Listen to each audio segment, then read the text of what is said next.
خلطة الرز دي يا جماعة بتبقى رهيبة في حشو الفراخ. في حلة فيها شوية زيت، حطيت بقى ورقة لورا واحدة وفص حبهان واحد، وهنزل ببصلاية صغيرة المفروض تكون متقطعة ناعم، وحبة ملح، وهقلب البصلة بتاعتي بقى لحد ما تاخد لون، وحاطة شوية زيت حلوين. حطيت كبد وقوانص بتاعة الفرخة، وطبعا دي اختيارية جدا مش لازم خالص تحطيها. هضيف دلوقتي بقى الرز، دول كوبايتين رز عشان عاملة فرختين صغيرين.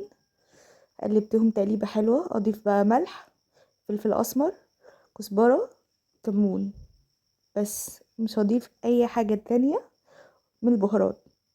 واقلب بقى مكوناتي حلوة قوي مع بعض قبل ما اضيف المية.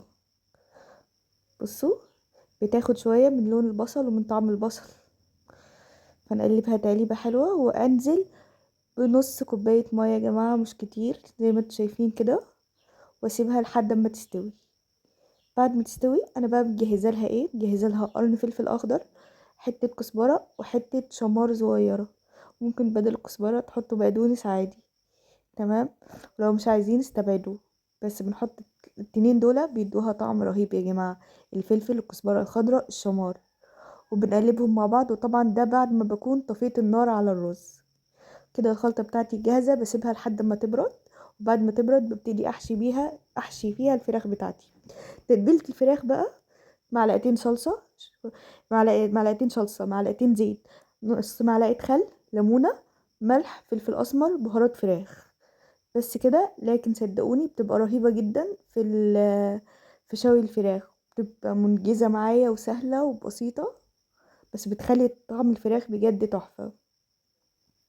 حشيت الفراخ ما قدرتش اصورها لكم طبعا لاني بصور بايدي زي ما انتوا عارفين، بس ده شكلها بقى بعد ما حشيتها وحطيت لها الصوص اللي احنا عملناه مع بعض، التتبيله، وتدخل على فرن سخن بقى لحد ما تستوي وتاخد لون، تمام. وحطيت في الارضيه طبعا بصل وطماطم، تقدروا تضيفوا فلفل اخضر او اي حاجه انتوا حابين تضيفوها في الارضيه.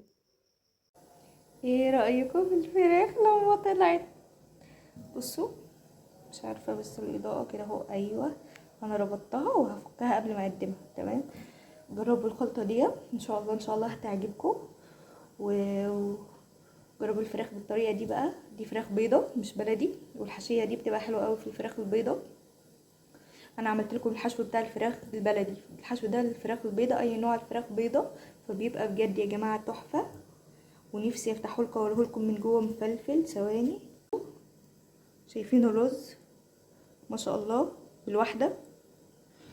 لو عجبكم الفيديو ما تنسونيش بقى من اللايك والشير والاشتراك في القناه، ونتقابل ان شاء الله في فيديو جديد، وصفات جديده.